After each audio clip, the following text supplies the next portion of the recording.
அன்பான இதயங்களுக்கு என்னோட கனிவான வணக்கங்கள். பிரபஞ்ச மொழி யூடியூப் சேனலுக்கு உங்களை அன்புடன் வரவேற்கிறேன். ஸோ இன்னைக்கு வீடியோவில் நம்ம எதை பற்றி பார்த்து தெரிஞ்சுக்கொள்ள போகிறோம் அப்படின்னா, உங்கள் பர்சனோட சேனல் லவ் லெட்டர் தான் இன்னைக்கு வீடியோவில் நம்ம பார்த்து தெரிஞ்சுக்கொள்ள போகிறோம். ஸோ நான் அது கூட ஏஞ்சல் டெக்கும் எடுத்துகிட்டு வந்திருக்கேன். ஓகே, ஸோ ஏஞ்சல் டெக்கில் இருந்தும் உங்கள் பார்ட்னரோட மனசில் என்ன மாதிரி ஃபீலிங்ஸ் எல்லாம் இருக்குது அப்படிங்கிறத நம்ம பார்த்து தெரிஞ்சுக்கலாம். ஓகேயா?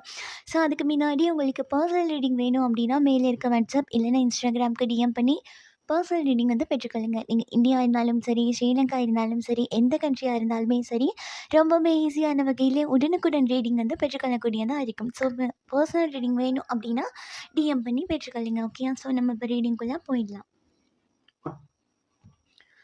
ஸோ ஃபர்ஸ்ட் வந்து நம்ம ஏஞ்சல் டெக்கில் இருந்து உங்களோட காதலிக்கக்கூடிய நபர், உங்களோட காதல் பார்ட்னர் உங்களுக்கு என்ன மெசேஜ் கொடுக்குறாங்க அப்படிங்கிறத பார்த்துட்டு அதுக்கப்புறமா நம்ம ரீடிங்குள்ளே போவோம். ஓகேயா?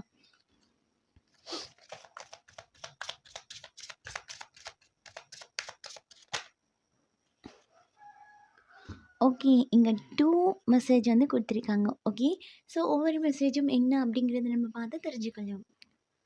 ஸோ இங்கே ஃபர்ஸ்ட் விஷயம் என்ன சொல்லியிருக்காங்க அப்படின்னா, நீங்கள் ரொம்பவுமே உடஞ்சி போயிட்டு நீங்கள் ரொம்பவுமே ஒரு புது காதலுக்காக காத்துட்ருக்கீங்க. இல்லை இந்த நபரே புதுசாக வந்து திரும்பவும் லவ் பண்ணினா செம்மையாக இருக்கும், இந்த மாதிரி ஒரு சான்ஸ் கிடைக்காதா அப்படின்னு காத்துட்ருக்கீங்க அப்படின்னா, கண்டிப்பாக அவங்க சைட்லேருந்து ஏதாவது ஒரு மெசேஜ் வந்து உங்களுக்கு கிடைக்கிறதுக்கான வாய்ப்பு ரொம்ப அதிகமாகவே இருக்குது. திரும்ப அந்த நபர் வந்து இந்த விஷயத்துக்காக ஒரு மன்னிப்பு கேட்டு திரும்ப உங்கள் கூட சேர்றதுக்கான வாய்ப்பு இருக்குது. ஏன் அப்படின்னா இங்கே பார்க்கும்போது இந்த நபர்களுக்கு வந்து நீங்கள் ஒரு தேவதை மாதிரி தெரியுறீங்க. ஓகே, நீங்கள் லுக் வைஸில் எப்படி இருந்தாலும் சரி, ஓகே, நீங்கள் எந்த மாதிரி இருந்தாலும் சரி, ஆனால் இப்போது சில விஷயங்கள் நடந்து முடிஞ்சதை இவங்க யோசித்து பார்க்கும்போது அந்த நடந்து முடிஞ்ச விஷயங்கள் இவங்க தனிப்பட்ட வாழ்க்கையில் இந்த நபர்கள் இவங்கள பார்க்கும்போது இவங்களோட செல்ஃப் லவ்வுக்கு முக்கியம் கொடுத்து தான் உங்களை விட்டுட்டு போயிருக்கிறதுக்கான வாய்ப்பு இருக்குது. அப்படி செல்ஃப் லவ்வுக்கு முக்கியம் கொடுத்துட்டு உங்களை விட்டுட்டு போயிருக்காங்க அப்படின்னா கண்டிப்பாக அவங்க பண்ணின தப்பெல்லாம் அவங்க பண்ணின தப்பெல்லாம் மறந்து உங்ககிட்ட ஒரு மன்னிப்பு கேட்குறதுக்காக கண்டிப்பாக உங்ககிட்ட வந்து சேருவாங்க அப்படிங்கிறதுல எந்த விதமான ஒரு மாற்றமும் இல்லை. அப்புறம் இன்னொரு விஷயம் சொல்லியிருக்காங்க, அதாவது காதலை பொறுத்து நீங்கள் ரொம்பவுமே ஜாலியாக இருக்கணும். ஓகே, அதாவது யூனிவர்ஸ் கிட்ட வந்து உங்களோட எண்ணங்கள் தான் அவங்களோட பேச போகுது அப்படிங்கும்போது உங்களோட எண்ணங்கள் எப்போவுமே நல்லா பிரைட்டாக ஹாப்பியாக சந்தோஷமாக இருக்குது அப்படின்னா தான் நீங்கள் என்ன மனிபாஸ் பண்ணினாலுமே அது யூனிவர்ஸ் கிட்ட போய் சேரப்போகுது. ஓகே, அப்போ நீங்கள் உங்களோட எண்ணங்களை வந்து மகிழ்ச்சியாக மாற்றிக்கோங்க. நீங்கள் எந்த அளவுக்கு மகிழ்ச்சியாக இருக்கீங்களோ அந்த அளவுக்கு உங்களோட மனசில் இப்போ என்ன நடந்தால் நல்லா இருக்கும் அப்படிங்கிற எண்ணங்கள் இருக்கோ அந்த எண்ணங்கள் வந்து ரொம்ப கூடிய விரைவிலேயே நடக்கும். ஓகேயா? அப்போது இங்கே பார்க்கும்போது ஒரு சிலரோட எனர்ஜி வந்து ரொம்ப லோவாக போன மாதிரி இருக்குது. ஓகேயா? அதாவது ரொம்ப அமைதியாக போயிட்டு ரொம்ப சோர்ந்து போயிட்டு அந்த ஜாலினஸ்ஸே இல்லாமல் ஒரு இன்ட்ரெஸ்டிங்கே இல்லாமல் ரொம்ப அமைதியாக ஆழ்ந்து போன மாதிரி இருக்கு. அதாவது நான் ரொம்ப பார்த்துட்டேன், இதுக்கப்புறம் பார்க்குறதுக்கு எதுவுமே இல்லை, இதுக்கப்புறம் எதுவும் வந்தால் கூட அக்செப்ட் பண்ணிக்கொள்றதுக்கு நான் ரெடியாக இல்லை அப்படிங்கிற மாதிரி ஒரு சிலரோட எனர்ஜி வந்து ரொம்ப லோவாக இருக்குது. அப்படி லோவாக இருக்குது அப்படின்னா உங்களோட எனர்ஜியெல்லாம் திரும்ப வந்து கிளென்சிங் பண்ணி உங்கள் எனர்ஜியை வந்து புதுப்பிச்சுக்கோங்க. ஓகே, உங்கள் எனர்ஜி வந்து கிளென்சிங் ஆகும்போது உங்களோட இந்த நியூ லவ் வந்து ஆக்டிவ் ஆகும். ஓகே, இந்த பார்ட்னரே திரும்பி வர்றதுக்கு வாய்ப்பாக கூட இருக்கும். ஓகே, இங்கே லுக் வைஸ் அப்படின்னு நம்ம பார்த்துருந்தோம்ல ஃபர்ஸ்ட்லேயே, அப்போது இங்கே வந்து ஒரு சிலர் வந்து ரொம்ப லோவாக இருக்கிறதுனால கூட உங்கள் நபர்கள் வந்து இப்போ போயிட்டு பேசினா சரியாக இருக்குமா அப்படின்னு கூட தெரில, இப்போ போய் கதைச்சா சரியாக இருக்குமா அப்படின்னு கூட தெரில, கொஞ்சம் இதை வந்து மெதுவாக மூவ் பண்ணலாம் அப்படி சொல்லி உங்களோட பார்ட்னர் கூட கொஞ்சம் அப்படியே ஸ்லோ ஆகிறதுக்கான வாய்ப்பு இருக்குது. அப்போ நீங்கள் உங்கள் காதலில் வந்து வேகமாக இருக்கீங்க அப்படின்னா கண்டிப்பாக இந்த காதலை வந்து வேகமாக நம்மளால அடுத்த ஸ்டெப் வந்து எடுத்துகிட்டு போக முடியும் அப்படிங்கிறது தான் நான் இங்கே காட்ஸ்லையாக பார்க்குறேன். ஸோ ஓகே, ஓகேயா? இப்போ உங்கள் நபரோட லவ் லெட்டர் என்னவா இருக்குது அப்படிங்கிறத பார்த்துடலாம். ஓகே, இந்த மெசேஜ் உங்கள் நபர்கள் கூட உங்களுக்கு கொடுத்துருக்கலாம். ஓகே, நீங்கள் கொஞ்சம் ஸ்ட்ராங் ஆகுங்க, நீங்கள் ஸ்ட்ராங் ஆகினா தான் என்னால் வந்து கணிக்க முடியும் அப்படின்னு கூட இருக்கலாம். ஓகேயா? ஸோ அதுக்காக கூட இந்த இடத்துல வந்து ஃபர்ஸ்ட் வந்து நீங்கள் உங்கள் செல்ஃபை பார்த்துக்கொள்வது ரொம்பவே அவசியம். ஓகேயா? நீங்கள் எப்போவுமே கொஞ்சம் ஜாலி டைப்பாக இருந்தீங்கன்னா தான் உங்களால் தனிப்பட்ட ரீதியாக அந்த காதலை வந்து அடுத்த கட்டம் வந்து நகர்த்தி எடுத்துகிட்டு கொண்டு போ முடியும். ஓகே. அப்ப நீங்க ரொம்ப சோர்ந்து போயிட்டீங்க அப்படின்னா, கண்டிப்பா இந்த காதல்ல அடுத்த கட்டத்த நகர்த்துறது முடியாது. ஒரே இடத்துல ஸ்டக் ஆகி நிக்கும். ஓகேயா? ஸோ, இப்போ அந்த நபருக்காக நான் வெயிட் பண்றேன் அப்படின்னா கூட, அந்த நபர் வந்து உங்ககிட்ட வந்து பேசுறதுக்கு நீங்க வழிவகுக்கிற மாதிரி இருக்கணும். அப்படிங்கிற ஒரு விஷயத்த தான் இங்க நான் கார்ட்ஸ் வழியா பார்க்குறேன். ஓகே. ஸோ, இப்போ வந்து உங்க பெர்சன் அவங்க மனசுல இருக்க லவ் லெட்டர் என்னென்ன சொல்றாங்க அப்படிங்கிறத நம்ம செலக்ட் பண்ணி எடுத்து வச்சுட்டு, மத்த டெக்லேருந்து கிளியர் பண்ணி பார்த்து தெரிஞ்சுக்கலாம்.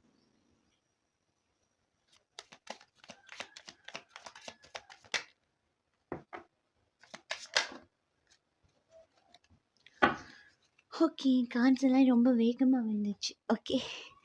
ஸோ லவ் லெட்டர் அப்படிங்கும்போது, கண்டிப்பா அவங்களோட எனர்ஜிய நம்ம மெடிடேஷன் பண்ணிட்டு தான் எடுக்கிறோம் அப்படிங்கும்போது, அது 100க்கு 100% வந்து கரெக்ட்டா எல்லாருக்குமே பொருந்தக்கூடிய வகையில இருக்கும். ஓகேயா? ஸோ அப்போ இது பொருந்துது அப்படின்னா எடுத்துக்கோங்க. பொருந்தல அப்படின்னா வேண்டாம். ஓகேயா? ஆனா கண்டிப்பா இது வந்து மெடிடேஷன் பண்ணிட்டு எடுக்கிறது அப்படிங்கிறதுனால, மேக்ஸிமம் எல்லாருக்குமே பொருந்தக்கூடிய வகையில தான் இருக்கும். இது வந்து ஸ்பெஷல் கார்ட். ஓகே. ஸோ இந்த ஸ்பெஷல் கார்டு வந்து நம்ம கடைசியா பார்த்து தெரிஞ்சுக்கலாம். ஓகேயா? So okay. நம்ம கார்ட்ஸ் எல்லாம் செலக்ட் பண்ணி வச்சுட்டோம். இப்போ ஒவ்வொன்னுக்கா என்ன சொல்ல வராங்க அப்படிங்கிறத ஒரு லவ் லெட்டர் மாதிரியே நம்ம பார்த்து தெரிஞ்சுக்கலாம். ஓகேயா? ஸோ ஃபர்ஸ்ட் வந்து என்ன சொல்றாங்க அப்படிங்கிறத பார்த்தீங்கன்னா, ஓகே. நான் அத கொஞ்சம் கிளியர் பண்ணிக்கிறேன்.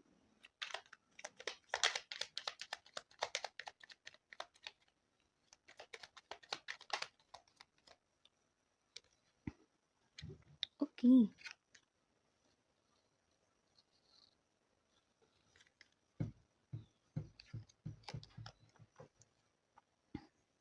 ஓகே. ஸோ இங்க என்ன சொல்லியிருக்காங்க அப்படின்னா, ம் அ ஆ கண்டிப்பா உன் மனசுல நான் இருப்பேனா அப்படிங்கிறது எனக்கு இப்போ வரைக்கும் தெரியல.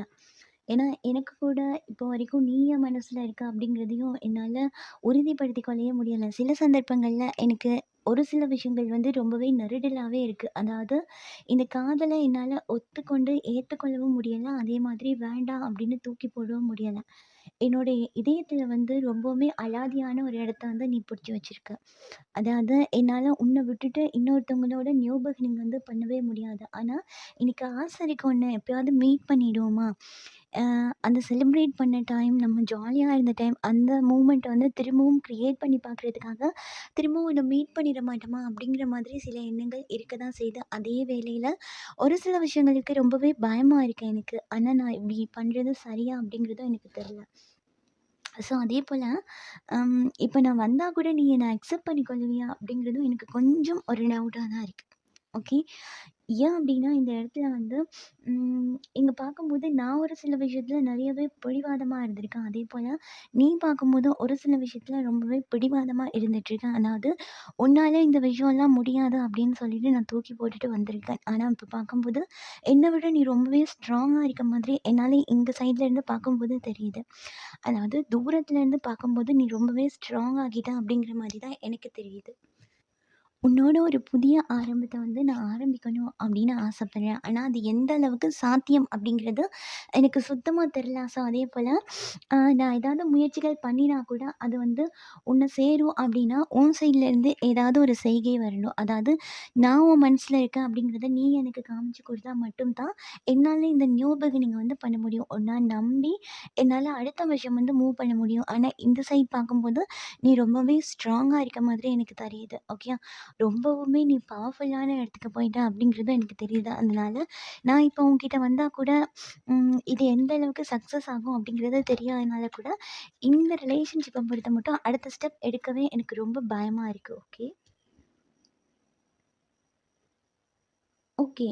ஆம். உன்கிட்ட வந்து சேர்றதுல ஒரு சில பயமும் எனக்கு இருக்கு. ஓகேயா? ஸோ நான் பிரிஞ்சு போனது அப்படின்னு நான் வேணும்னு பண்ண கிடையாது. ஒரு சில கர்மா அப்படின்னு தான் நான் சொல்லுவேன். அதாவது நான் பண்ணின கர்மா. ஓகேயா? நான் இந்த இடத்துல ஒரு துரோகம் பண்ணியிருக்க கூடாது. அந்த துரோகத்த நான் பண்ணினதுனால கூட இந்த பிரிவினையில வந்து நான் நெறைய கர்மா வந்து ஃபேஸ் பண்ணேன். அதாவது ரொம்ப ஸ்ட்ராங்கா கர்மா எனக்கு வந்து சில விஷயங்கள வந்து கத்துக் குடுத்துச்சு. நான் பண்ணின தப்புக்கெல்லாம் சரியான ஒரு பாடத்த வந்து எனக்கு இந்த கர்மா வந்து புகட்டுச்சு. ஸோ, இது கர்மா அப்படின்னு சொல்றதையும் தவிர்த்து, எனக்கு மனசுக்குள்ள ஒரு சில பயங்கள் வந்து ரொம்ப இருக்கு. ஓகேவா? மனச பார்க்கும்போது ரொம்ப அ ஒரு பயமும், பதற்றமும் எனக்கு ரொம்ப அதிகமா இருக்கு. என்னால மாதிரி என்னுடைய ஹெல்த்த கூட என்னால கவனிச்சுக்கொள்ள முடியல. ஸோ வந்து ரொம்பவுமே வீக்கான ஒரு இடத்துல தான் நான் இருக்கேன். இங்க பார்க்கும்போது இது கர்மா அப்படிங்கிறதையும் தாண்டி ஏதோ ஒரு டார்க் எனர்ஜி மாதிரி எனக்கு ஃபீல் ஆகுது. ஓகே. அப்போ நான் இதுவரைக்கும் நடந்தது எல்லாமே ஒரு டார்க் எனர்ஜில நடந்திருக்கிறதுக்கான வாய்ப்பும் இருக்கு. ஏன்னா என்ன சுத்தியே ஒரு நெகட்டிவ் எனர்ஜி வந்து நான் கண்டிப்பா ஃபீல் பண்றேன். ஸோ இந்த நெகட்டிவ் எனர்ஜி கூட நானா உருவாக்கி கொண்டது தான். ஓகேயா? இது நானா வேணும் அப்படின்னு எழுதிக்கொண்ட மாதிரியே இருக்கு. ஒரு சில விஷயத்துல உன் பேச்ச வந்து நான் கேட்டுருக்கணும். ஓகேயா? உன் கட்டுப்பாடுக்குள்ள நான் இருந்திருந்தேன் அப்படின்னா, இவ்ளோ பெரிய விஷயத்துல இவ்ளோ பெரிய பாதிப்பு வந்து கண்டிப்பா எனக்கு வந்திருக்காது. ஆனா நான் உன் பேச்ச கேட்காம நிறையவே உன்ன காயப்படுத்தியிருக்கேன். ஸோ அதனால கூட இந்த பயமும், கவலையும் எனக்கு ரொம்பவே அதிகமா இருக்கு. அது மட்டும் இல்லாம, இப்போ நான் கரண்ட்லி இருக்க சூழ்நிலையில நான் ஏதோ பாதுகாப்பு இல்லாத மாதிரி உணர்றேன். என்ன சுத்தி என்ன நடக்குது அப்படிங்கிறதே எனக்கு தெரிய மாட்டேங்குது அப்படிங்கிறதுனால தான், உன் சைட்லேருந்து ஏதாவது ஒரு நியூ பிகினிங்க்கு ஒரு ஒரு சான்ஸோ, ஏதாவது ஒரு நீ அந்த சைட்லேருந்து ஏதாவது ஒரு விஷயத்த ஒரு பச்சை கொடி எனக்கு காட்டிட்ட அப்படின்னா, ரொம்ப வேகமா நான் உன்கிட்ட வந்து சேர்ந்துருவேன் அப்படிங்கிறதுல எந்த விதமான ஒரு மாற்றமும் இல்ல. ஆனா என்னால முடிஞ்ச மட்டும் அ இந்த டார்க் எனர்ஜிலேருந்து நான் வெளிய வர தனிப்பட்ட ரீதியா போராடிட்டு தான் இருக்கேன். ஆனா என்னைய பார்க்கும்போது, ம் எனக்கு தேவையில்ல அப்படின்னு சொல்ற விஷயத்துல கூட நான் சரியா மாட்டிக்கொள்றேன். ஓகே. அது உன்ன விட்டுட்டு இன்னொருத்தவங்கள செலக்ட் பண்ணிட்டு போனதா கூட இருக்கலாம். ஸோ, அதனால கூட என்னோட வாழ்க்கையில பொக்கிஷமா இருக்க உன்ன வந்து நான் மிஸ் பண்ணிட்டேன். அந்த இடத்துல நான் ரொம்பவே ஸ்ட்ராங்கா இருந்திருக்கணும். கண்டிப்பா உன்னோட கரங்கள வந்து நான் புடிச்சிருக்கணும். ரொம்பவே கோழையா, முட்டாள்தனமா அந்த இடத்துலேருந்து பயந்துட்டு அந்த இடத்துலேருந்து ஓடி வந்துட்டேன். ஆனா, அது எவ்ளோ பெரிய முட்டாள்தனம் அப்படிங்கிறது நீ என் வாழ்க்கையில இல்லாம போனபோது தான் கர்மா எனக்கு அவ்ளோ விஷயத்தையும் தெரியப்படுத்துச்சு. இங்க பார்க்கும்போது நீ வந்து ரொம்பவே ஒரு யூனிக்கான ஒரு ஆள் என்னோட லைஃப்ப பொறுத்த மட்டும். நிறைய விஷயத்துல வந்து எனக்கு நீ ஹெல்ப் பண்ணியிருக்க. நிறைய விஷயங்கள வந்து நான் கஷ்டப்பட வேண்டிய தருணத்துல நீ என்னை காப்பாத்தி ஒரு ஸ்ட்ராங்கான இடத்துக்கு எடுத்துட்டு வந்து நிறுத்தியிருக்க. ஆனா நான் சில விஷயத்துல நன்றி கெட்ட மாதிரி நடந்துட்டுருக்கேன். சில விஷயத்துல உனக்கு நிறைய ஈகோ காட்டியிருக்கேன். ஸோ இந்த ஈகோ காட்டினது இது எல்லா விஷயமும் எனக்கு நானே மண்ண வாரி போட்டுக்கொண்ட மாதிரி ஆகிருச்சு. அதாவது நான் ஏதோ ஒரு விஷயத்த நம்பி பண்ணி கடைசியில என்னோட கௌரவம், கௌரவம் அப்படின்னு பார்த்து என்ன மட்டுமே யோசிச்சு என்னோட செல்ஃபிஷா என்னோட கௌரவத்துக்காக மட்டுமே நான் போராடி, இப்போ இந்த இடத்துல ஒண்ண நான் இழந்துட்டு நிக்கிறேன் அப்படிங்கிறது மட்டும் தான் எனக்கு தெளிவா தெரியுது. இந்த இடத்துல நீ வேணும் எனக்கு. ஆனா எப்படி உன்கிட்ட வந்து சேர்றது அப்படிங்கிறது எனக்கு தெரியல. தனிப்பட்ட ரீதியா என்னோட ஃபிசிக்கல் ஸ்ட்ரென்த்துக்கும், என்னோட மைண்ட கிளியர் கொள்ளவே நான் வந்து பெரிய பாடுபட்டுட்டு இருக்கேன். என்னால பேசவே முடியல. என்னோட த்ரோட் சக்ரா வந்து ப்ளாக் ஆகுது. ஓகே. ஸோ இந்த நபர்கள் வந்து கதைக்கணும் அப்படின்னு நினச்சா கூட இந்த வார்த்தைகள் வந்து வரதில்ல. ரொம்பவே ஆழ்ந்து போகுது. ஓகேயா. ஸோ அந்த இடத்துல கண்டிப்பாக உங்கள் நபர்களுக்கும் உங்களுக்கும் நடுவில் ஒரு பிளாக் எனர்ஜி வந்து இருக்கிறதுக்கான வாய்ப்பு இருக்குது. ஸோ இந்த டார்க் எனர்ஜினால கூட இந்த இடத்துல உங்களுக்கும் அவங்களுக்கும் அந்த பேசாமல் இருக்க தூரம் வந்து ரொம்பவே அதிகமாகுது. ஓகே. ரொம்பவே கஷ்டப்பட்டு தான் நானே கதைச்சு கொண்டிருக்கேன். ஓகேயா. So wait.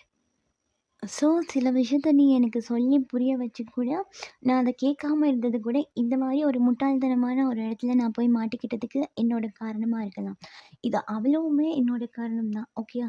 ஸோ, இந்த மர்மமான விஷயம் என்ன சுத்தி நடக்கிற இந்த மர்மமான விஷயத்துலேருந்து நான் வெளிய வரணும் அப்படின்னு தான் இப்போ கரண்ட்லி இருக்க சந்தர்ப்பத்தில வந்து நான் நிறையவே போராடிட்டுருக்கேன். ஸோ, என்னோட மனசுல வந்து இவ்ளோ நெகட்டிவான விஷயங்கள்லாம் இருந்தா கூட, ஏதோ ஒரு மூலையில சில நம்பிக்கைகள் வந்து இருக்க தான் செய்யுது. இந்த விஷயத்துல நான் வெளிய வந்துருவேன். இதுல இருந்தெல்லாம் தாண்டி நான் கண்டிப்பா வெளிய வந்துருவேன் அப்படிங்கிற விஷயம் கண்டிப்பா என்னோட நம்பிக்கைகள் வந்து ஜெயிக்கும் அப்படிங்கிறதையும் நான் இங்க உறுதியா நம்புறேன். ஓகே. ஸோ அதே மாதிரி கண்டிப்பா நான் உன்கிட்ட வந்து சேருவேன் அப்படிங்கிறதுல எந்த விதமான மாற்றமும் இல்ல. ஓகேயா? என்னால முடிஞ்ச வேகம் வரைக்கும் நான் உன்கிட்ட வந்து சேர்ந்துருவேன். நம்மளோட முடிஞ்சு போன காதல நான் கண்டிப்பா புதுப்பிப்பேன். இந்த காதல நான் ஒரு புதிய தொடக்கத்துக்கு வந்து எடுத்துட்டு போவேன்.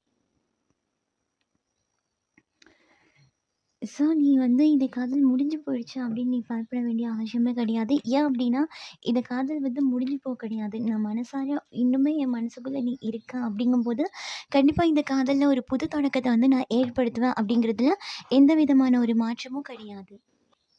ஆ என்னோட பொறுமை வந்து கண்டிப்பா இந்த காதல்ல ஒரு திருப்புமுனையை ஏற்படுத்தும் அப்படிங்கிறதையும் நான் அதீதமா நம்புறேன். ஓகேயா?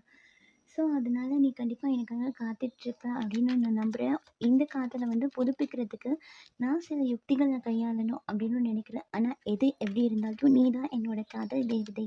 நான் உன்கிட்ட மட்டும் தான் இந்த அலாதி அன்ப வந்து நான் பார்க்குறேன். அதாவது எத்தன பேர் என்னோட லைஃப்ல இருந்தா கூட, எனக்கு ஓவரா எத்தன பேர் இருந்தா கூட, அந்த அதீதமான ஒரு மேஜிக்கல் பவர் சக்தியா, அந்த மேஜிக்கலான காதல அந்த உன்கிட்ட மட்டும் தான் நான் வந்து ஸோ உன் கூட நான் செலவிட்ட அந்த அதீதமான அற்புதமான தருணங்கள வந்து, அந்த நாட்கள வந்து மீண்டும் வரணும் அப்படிங்கிறது தான் நான் எதிர்பார்த்துட்ருக்கேன். அந்த அற்புதமான நாட்கள் மீண்டும் வந்தா, என் வாழ்க்கையில ரொம்பவே சந்தோஷமான தருணங்களா மாத்தி அமைக்கக்கூடியதா இருக்கும் அப்படிங்கிறதையும் நான் முழுமையா நம்புறேன். ஓகேயா? இது வந்து பொதுவான ஒரு தனிப்பட்ட ஒருத்தருக்கு அவங்களோட காதலிக்கக்கூடிய நபர் வந்து குடுக்குற மெசேஜ். ஓகேயா? ஸோ இந்த மெசேஜ மட்டும் பொருந்துறவங்க எடுத்துக்கொள்ளுங்க. ஓகே? அவங்க உங்க கூட இருந்த அந்த தனிப்பட்ட நாட்கள வந்து மீட்டி பார்க்குறாங்க. ஓகே? ஸோ அது மட்டும் இல்லாம, அந்த தனிப்பட்ட நாட்கள் வந்து மீண்டும் வந்தா நல்லா இருக்கும் அப்படின்னு இவங்க எதிர்பார்த்து கொண்டிருக்க மாதிரி தான் இருக்கு. ஓகேயா? So okay. கடந்து போன விஷயங்கள் அவ்வளத்தையும் நீ மறந்துரு. நானுமே கடந்து போன அவ்வளோ விஷயங்களையும் நான் மறந்துருவேன். ஓகேயா? உன்ன காயப்படுத்தக்கூடிய அவ்வளோ விஷயத்துலேருந்தும் கண்டிப்பா நான் வெளிய வந்து, உனக்கான நியூ பிகினிங்க வந்து நான் தருவேன். உனக்கான நியூ பிகினிங்க நான் வந்து கண்டிப்பா என்னோட கைகளாலே நான் தருவேன். கண்டிப்பா உன்னோட கைகள வந்து நான் கரம் பற்றுவேன் அப்படிங்கிறதுல எந்த விதமான ஒரு மாற்றமும் கிடையாது. ஓகே.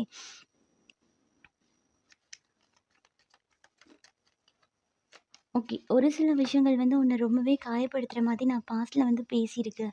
இன்னொருத்தவங்கள நம்பி அந்த இடத்துல உன்ன ஒரு ஏமாளியா ஆக்கிட்டு, சில சந்தர்ப்பத்தில நின்னு எந்த இடத்துல ஃபேஸ் பண்ணணுமோ, அந்த இடத்துல நின்னு ஃபேஸ் பண்ணாம, அந்த இடத்துலலாம் உன்ன விட்டுட்டு எஸ்கேப் ஆகியிருக்கேன். அப்படிங்கும்போது, இதெல்லாம் நெனச்சு பார்க்கும்போது, கண்டிப்பா என்ன ஒரு நான் கோழையா தான் உணர்றேன். சி ஸோ இது அவ்வளவுமே என்னோட கோழைத்தன்மைக்கு உரிய அடையாளம் அப்படிங்கிறதையும் நான் வந்து மறுக்க கிடையாது. என்னோட கோழைத்தனம் தான். இந்த இடத்துல நான் ஸ்ட்ராங்கா நின்றுக்கணும். அந்த இடத்துல உன்ன விட பெட்டரா அப்படின்னு இன்னொருத்தவங்கள நான் தேடி போய் இருக்காம இருந்திருந்தேன்னா, இந்த நேரம் உன்ன பக்கத்துலயும் நான் இருந்திருப்பேன். இப்படிப்பட்ட ஒரு பழியையும் நான் சுமக்க நேரிட்டு இருக்காது. இது இவ்ளோ விஷயத்துக்கும் நான் சத்தியமா வெட்கப்படுறேன். அதேபோல எனக்கு நெறைய வேதனைகளும் இருக்க தான் செய்யுது. ஆ இதெல்லாம் அடிக்கடி எனக்கு ஞாபகம் வருது. அடிக்கடி இந்த காதல்ல ஒரு ஸ்ட்ராங்னஸ வந்து ஏற்படுத்திறணும் அப்படின்னு நான் நினைக்க தான் செய்றேன். அதே சந்தர்ப்பத்தில என்னால அ அவ்ளோ ஈஸியா இந்த பழைய விஷயங்கள்லாம் மாத்த முடியுமா? இந்த இழந்த காதல உன்னோட இருக்க காதல புதுப்பிக்க முடியுமா? அப்படிங்கிறதே எனக்கு தெரியல. ஏன்னா, அந்த அளவுக்கு நான் உன்ன காயப்படுத்தியிருக்கேன் அப்படிங்கிற ஒரு விஷயம் மட்டும் என்னால ஸ்ட்ராங்கா பார்க்க முடியுது. ஆனா, எனக்கு இப்போ தெரியுது எத்தன ஆஃபர் இருந்தாலும் நீ தான் என்னோட காதல் தேவதை அப்படிங்கிறத நான் முழுமையா புரிஞ்சுக்கொண்டேன். உன்ன மாதிரி இந்த காதலுக்காக யாரும் காத்திருக்க மாட்டாங்க அப்படிங்கிறதையும் நான் புரிஞ்சுக்கொண்டேன். அது மட்டும் இல்லாம இந்த காதல்ல வந்து உன்ன ரொம்பவே கஷ்டப்படுத்தி உன்ன ரொம்பவே மிஸ் பண்ணிட்டேன் அப்படிங்கிறது எனக்கு ரொம்பவே வேதனை தரக்கூடிய விஷயமா இருக்கு. நான் எவ்வளோ முட்டாள்தனமா இருந்திருந்தா உன்ன நான் மிஸ் பண்ணியிருப்பேன் அப்படிங்கிறதே எனக்கு இப்போ தான் ரொம்பவே தெளிவா தெரியுது. ஸோ, உன்ன நான் கஷ்டப்படுத்தின நாட்கள்லாம் போயிட்டு, உன்ன கூட செலிப்ரேட் பண்ற மாதிரி நாட்கள் வந்து மீண்டும் வரும் அப்படிங்கிறதையும் நான் உறுதியா நம்புறேன். இந்த காதல வந்து நான் அதீதமான, அற்புதமான இடத்துக்கு எடுத்துட்டு போவேன் அப்படிங்கிறதுல எந்த விதமான ஒரு மாற்றமும் கிடையாது. ஸோ, இந்த ஸ்பெஷல் கார்ட்ல வந்து என்ன வந்திருக்கு அப்படின்னா, இந்த காதலுக்காக நான் ஒர்க் பண்ண போறேன் அப்படிங்கிறதுல எந்த விதமான ஒரு மாற்றமும் கிடையாது. கண்டிப்பா இந்த காதல நான் புதுவிதமா புதுப்பிச்சு கொள்ளுவேன். ஓகேயா? ஸோ, இந்த காதல்ல எந்த அளவுக்கு ஒரு அதீதமான, அற்புதமான மாற்றத்த ஏற்படுத்த முடியுமோ, அந்த அளவுக்கு ஒரு மேஜிக்கான ஒரு மாற்றத்த வந்து கண்டிப்பா நான் ஏற்படுத்துவேன் அப்படிங்கிறதுல எந்த விதமான ஒரு மாற்றமும் கிடையாது. கண்டிப்பா இழந்த காதல நான் தக்க வச்சுக்கொள்ளுவேன் அப்படிங்கிறதுல நான் ரொம்பவே உறுதியா இருக்கேன். அதேபோல எனக்காக கொஞ்சம் பொறுத்துரு. நான் உன்கிட்ட வந்து சேர்ற காலம் வந்து ரொம்ப வேகமா உன்கிட்ட வந்து சேர்ற காலம் வந்து வந்துருச்சு. இப்போ உன்கிட்ட வந்து சேர்றது மட்டும் தான் இருக்கு. நான் கண்டிப்பா வேகமா ஓடி வந்து உன்கிட்ட வந்து சேர்ந்துருவேன் அப்படிங்கிறதுல எந்த விதமான ஒரு மாற்றமும் கிடையாது. ம் நான் ரொம்பவே உன்ன வந்து மிஸ் பண்றேன். ஸோ இதுதான் இன்னைக்கு உங்களுக்கான லவ் லெட்டர். ஸோ இந்த லவ் லெட்டர் பிடிச்சிருக்கு அப்படின்னாலும், இதில மேலதிகமான தகவல்கள பெற்றுக்கொண்டீங்க அப்படின்னாலும் லைக் பண்ணுங்க, ஷேர் பண்ணுங்க. நீங்க பண்ற ஒவ்வொரு லைக்கும் எனக்கு நெக்ஸ்ட் வீடியோ பண்றதுக்கு ஒரு மோட்டிவேஷனா இருக்கும். ஸோ இதே போல இன்னும் ஒரு ரீடிங்கில நான் உங்கள சந்திக்கிறேன். அதுவரைக்கும் உங்களிடமிருந்து விடைபெறும் நான் திவ்யா. பாய். Take care.